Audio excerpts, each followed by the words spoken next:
Hi guys, இன்னைக்கு நம்ம மூவியில் நெதர் வேர்ல்டு படத்துடைய ரிவ்யூ தான் பார்க்க போகிறோம். இந்த படம் இப்போ தமிழ் டபுளில் அவைலபிளாக இருக்குது. மறக்காம செக் அவுட் பண்ணி பாருங்கள். இது ஒரு சஸ்பென்ஸ் ஹாரர் த்ரில்லர் மூவியாக வெளிவந்திருக்கு. சிட்டியில் ஒரு குடியிருப்பு இருக்குது. இந்த குடியிருப்பு தான் நம்ம ஹீரோவோடைய அப்பாவுது. அந்த குடியிருப்புக்குள்ளார நிறைய மந்திரவாதிகள்லாம் இருக்காங்க. அவங்க எப்படியாவது உலகத்தில் இருக்கிற சக்தி அறிவாய்ந்த சக்தியை பெறணும் அப்படின்னு சொல்லிட்டு ஒரு சில மந்திரங்கள்லாம் பண்ணுறாங்க. அங்கே பார்த்தா அமானுஷமான விஷயங்கள் நிறையா இருக்குது.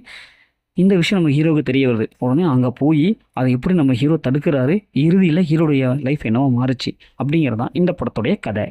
இந்த படத்துடைய பாசிட்டிவ் பார்த்தாவே ஹீரோடைய ஆக்டிங் நல்லாவே இருக்குது. அதே மாதிரி அந்த மந்திரவாதிகள் வருவாங்க, அவங்களுடைய ஆக்டிங் நல்லாவே இருக்குது. இந்த படத்தில் ஃபஸ்ட்டாக பொறுத்தளவுக்கு ஓரளவுக்கு நல்லா பார்க்குற மாதிரி ஒரு ஸ்க்ரீன் பிளே கொடுத்துருக்காங்க. படத்துடைய வியூஜும் நல்லாவே இருக்குது.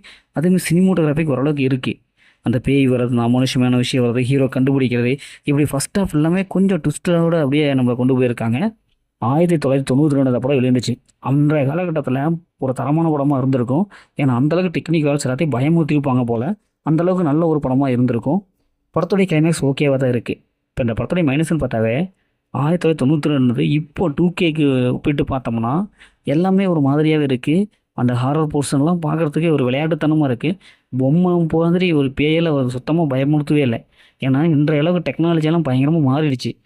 ஒரு பேய் படம்னாவே உண்மையான பேயை காட்டி அப்படியே வியூஜுவலும் மிரட்டி நம்மளை சீட்டோட நிலையில் உட்கார வைக்கிறாங்க இன்றைய சூழ்நிலையில். ஆனால் அன்றைய கட்டத்தில் எடுத்த படம் இன்றைக்கு தமிழ் டபுளில் பார்க்கும்போது ரொம்ப விளையாட்டுத்தனமாக இருக்குது.